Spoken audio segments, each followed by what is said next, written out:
alerta, porque o auxílio seria e teria que ser grandioso.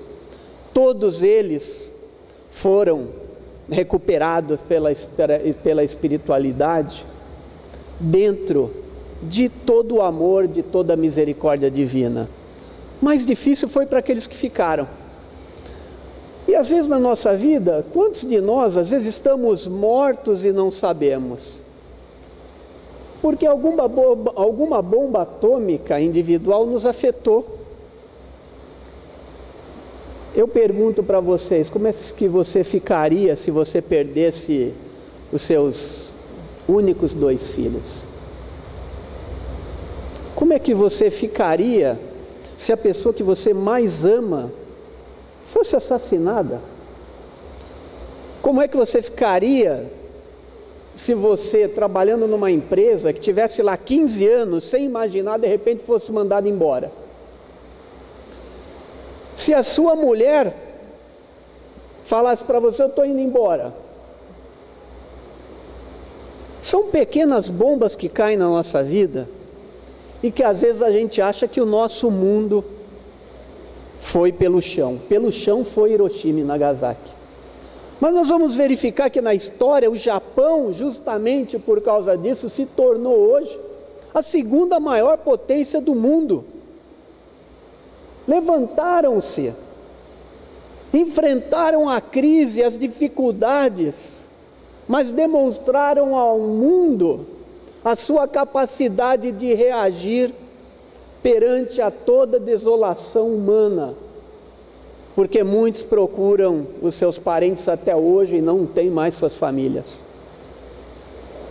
Tanto que o seu Yamaguchi, depois que o seu filho morreu com 58 anos, de câncer, vítima, porque muita gente morreu depois, ele foi para a ONU difundir a necessidade do homem retirar da face da terra a bomba atômica. Para vocês terem ideia, os Estados Unidos possui hoje 8.000 ogivas atômicas com capacidade, cada uma 20 vezes maior do que a de Hiroshima. Estamos à mercê do próprio homem, não estamos à mercê de Deus. Deus está sempre conosco, mas o homem nem sempre está com ele. Mas os japoneses nos deram uma lição de como enfrentar essa crise, que para alguns não havia mais saída. Imagina, como cada um de nós estamos vendo hoje, na televisão, no noticiário, as pessoas que simplesmente estavam ali morando à beira do riacho, em alguma cidade do interior próxima, agora do Paraná. Eu tinha uma vida tranquila, morava a 100 metros do leito do rio, pescava, tinha uma vida pacata, mas de repente a água subiu, eles perderam tudo. Estamos vendo, já são mais de quase 70 pessoas que perderam a sua vida nas chuvas do mês de janeiro. Ou seja, todos nós estamos à mercê de algo que às vezes não imaginamos. E o não imaginar é não dar crédito também aos nossos companheiros desencarnados do mundo inferior.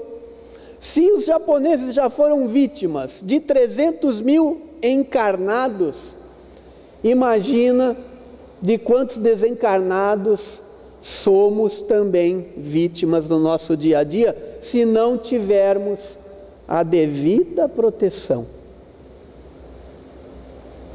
O nosso inimigo aparente, se você acha que a sua mulher é sua inimiga, se você acha que o seu filho é seu inimigo, ainda bem que você pode vê-lo.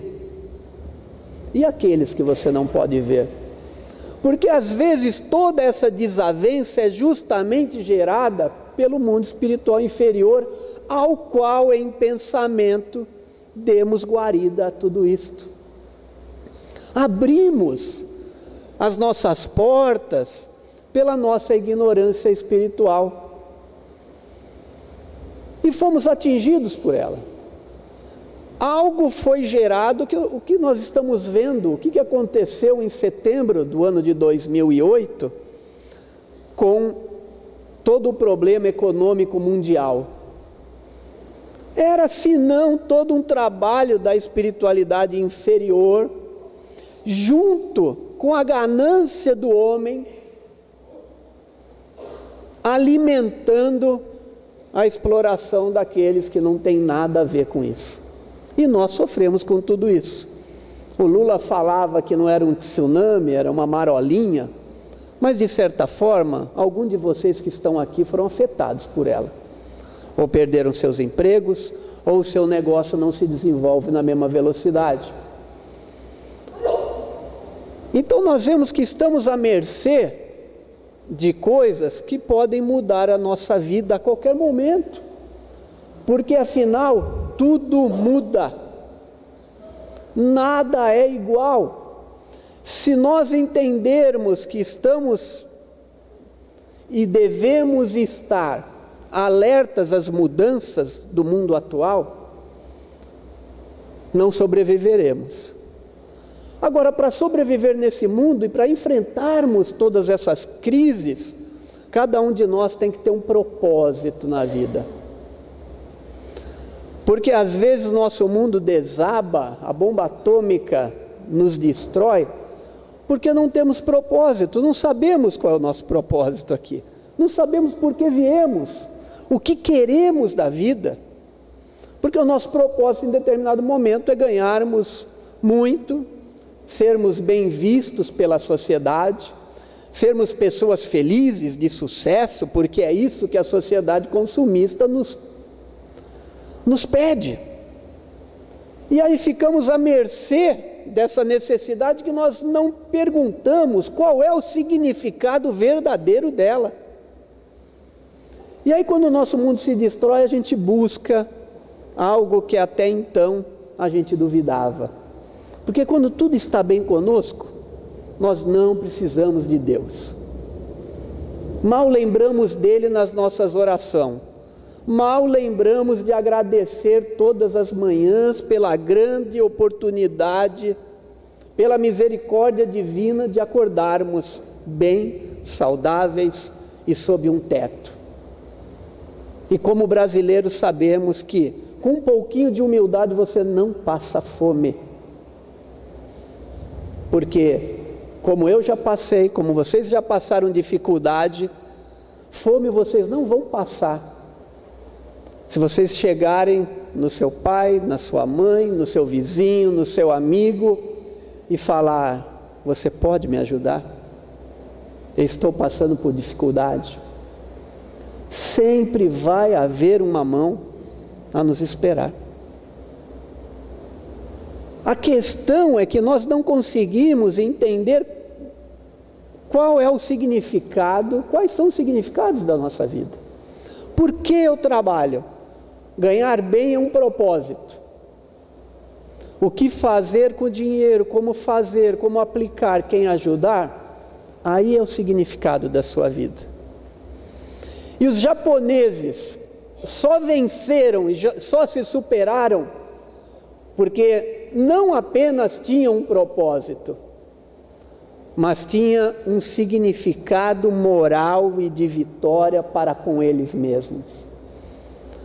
Não apenas de demonstrar ao mundo que eles foram capazes de se sobrepor, mas que foram capazes de se reconstruir, de dar à nação deles, ao povo dele,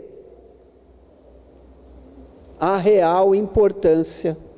Por isso que nós vemos os japoneses com uma ligação espiritual tão grande entre eles. Hoje, já um pouco desvirtuada. Mas a família no Japão é tudo. E nós? Como é que lidamos com isso? Qual o significado da família para nós? Qual é o verdadeiro significado do nosso trabalho? Se você tiver um significado na sua vida, tudo valerá